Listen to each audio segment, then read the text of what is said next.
നേപ്പാളിൽ നടന്ന para taekwondo ചാമ്പ്യൻഷിപ്പിൽ ഇന്ത്യക്ക് വേണ്ടി വെള്ളി മെഡൽ നേടി ഇടുക്കി കഞ്ഞിക്കുഴി സ്വദേശി പ്രമോദ് ദാസ്.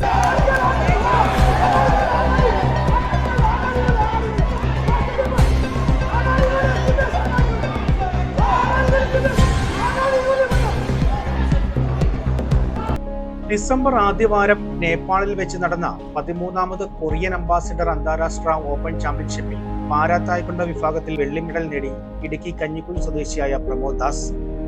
ബാംഗ്ലൂരിൽ നടന്ന ചാമ്പ്യൻഷിപ്പിൽ സ്വർണ്ണ മെഡൽ നേടിയാണ് ഇന്റർനാഷണൽ ചാമ്പ്യൻഷിപ്പിലേക്ക് സെലക്ഷൻ ലഭിച്ചത്. ജന്മന ഇടതു കൈയില്ലാത്ത പ്രമോദ് ദാസിന് വലതു കൈക്ക് സ്വാധീനവുമില്ല. കൈകളുടെ ഈ പരിമിതി കാലുകൾ കൊണ്ട് അതിജീവിച്ച് ഫുട്ബോളിലും മാരത്തണിലും ഇപ്പോൾ തായ്ക്കൊണ്ടയിലും തിളക്കമാർന്ന വിജയം നേടിയിരിക്കുകയാണ്. 9 ലോക റെക്കോർഡുകളും ഏഷ്യയിലെ ആദ്യ ഫിഫ ലൈസൻസ് സർട്ടിഫിക്കറ്റ് കോച്ചുമാണ്. എനിക്ക് ഈ മെഡൽ നേടിയതിൽ വളരെ സന്തോഷമുണ്ട്. കാരണം രാജ്യത്തിന് വേണ്ടിയിട്ട് ഒരു മെഡൽ നേടുക എന്നുള്ളത് ഒരു കായിക താരത്തിൻ്റെ ഏറ്റവും വലിയൊരു സ്വപ്നമാണ്.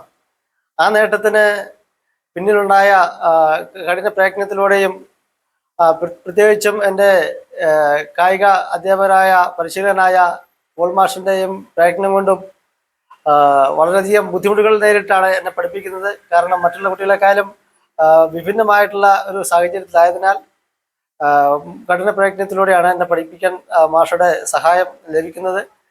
അതുപോലെ തന്നെ നമ്മുടെ ഇടുക്കി ജില്ലയിൽ നിന്നും നിരവധി കുട്ടികൾക്ക് കായിക രംഗത്ത് വളർന്നു വരുവാനും രാജ്യത്തിന് വേണ്ടി മെഡലുകൾ ലഭിക്കുവാനുമുള്ള സാഹചര്യം ഉണ്ടായിട്ടും അവർക്ക് സാമ്പത്തികപരമായിട്ടും പരിശീലിക്കാനുള്ള സാഹചര്യങ്ങളോ അതിനുള്ള സംവിധാനങ്ങളോ നമ്മുടെ കുട്ടികൾക്ക് ലഭിക്കുന്നില്ലാത്തതിനാൽ നിരവധി കുട്ടികൾ വളരെ പിന്നോക്കം പോകുന്ന അവസ്ഥയാണ് Idukki ജില്ലയിലുള്ളത്.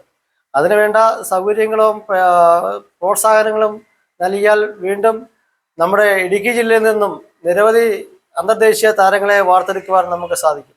Cheruthoni universal taekwondo academy പരിശീലകനും ഇന്റർനാഷണൽ കോച്ചുമായ പോൾ ജോർജിന്റെ കീഴിൽ കഴിഞ്ഞ 6 വർഷമായി പരിശീലനം നടത്തി വരികയാണ് പ്രമോദ്. ശാരീരിക പരിമിതികളെ അതിജീവിച്ച് തിളക്കമാർന്ന നേട്ടം കൈവരിച്ച പ്രമോദ് ഇടുക്കി കളക്ടറേറ്റിലെ റവന്യൂ വകുപ്പ് ഉദ്യോഗസ്ഥനാണ്. Honesty news, Idukki.